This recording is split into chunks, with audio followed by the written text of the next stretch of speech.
ഞാൻ മാഷോട് എന്താ കാണിച്ചത്? ഞാൻ ഇവിടെ നല്ലപോലെ ഇരിക്കട്ടോ സ്കൂളിൽ നീ പുറത്തേക്ക് ഇറങ്ങി എന്താ ചെയ്യാം? സത്യത്തിനെ ഞാൻ പോകുള്ളൂ. ഞാൻ അങ്ങനെ സ്വഭാവം എന്താ വെച്ചാൽ നിങ്ങൾ കുറെ വീട് കട്ട് തേങ്ങ മാങ്ങത്തെ കാട്ട്. ഞാൻ പറയും ഇന്നതിന്റെ ഉള്ളിലിട്ട് മെല്ലെ കാലാസ്ഥയിൽ വീടൊക്കെ എടുക്കണേ. സാറിന് കഴിഞ്ഞ് എവിടെ പുറത്ത് കിട്ടിയ തീർത്തു ഞാന് കൊന്നിട്ട് വേറെ കൊന്നിടും. ഇന്നിട്ട് ഫോണുണ്ടോ?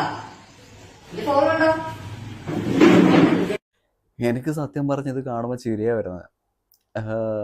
ഇവനൊക്കെ ഈ ഒരു അവസ്ഥയിലാണെങ്കിൽ എവിടെ ചെന്ന് എത്തുന്നു എനിക്കറിയില്ല. തീർത്ത് കളയെന്ന് പറഞ്ഞാൽ പുറത്ത് കിട്ടിയേക്കേണ്ട തീർത്ത് കളയുന്നു. ഞാനൊക്കെ പഠിച്ച കാലം എനിക്ക് ഓർമ്മ വരുവാണോ? നമ്മൾ ടീച്ചേഴ്സിനെ അത്ര പേടിച്ചിട്ടില്ലെങ്കിലും അവർക്ക് വേണ്ട റെസ്പെക്റ്റ് അത് കൊടുത്തിട്ടുണ്ട്.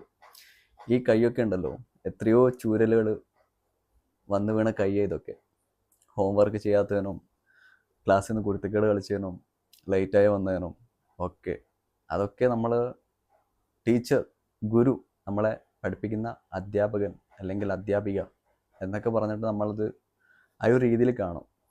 സ്കൂളുകളിൽ ഇപ്പോൾ ചൂരൽ ഇതൊക്കെ ഉണ്ടോയെന്ന് എനിക്കറിയില്ല. ഉണ്ടോ? സത്യത്തിലുണ്ടോ? നിങ്ങൾ കമൻറ്റ് ചെയ്യാം കേട്ടോ. പിന്നെ ആരോ പറഞ്ഞിട്ടുണ്ട്, റിയാസാന്ന് തോന്നുന്നു, ഇപ്പോഴത്തെ ന്യൂജൻ പിള്ളേരൊക്കെ തലതിരിഞ്ഞ പിള്ളേരാ, തെണ്ടി പിള്ളേരാ.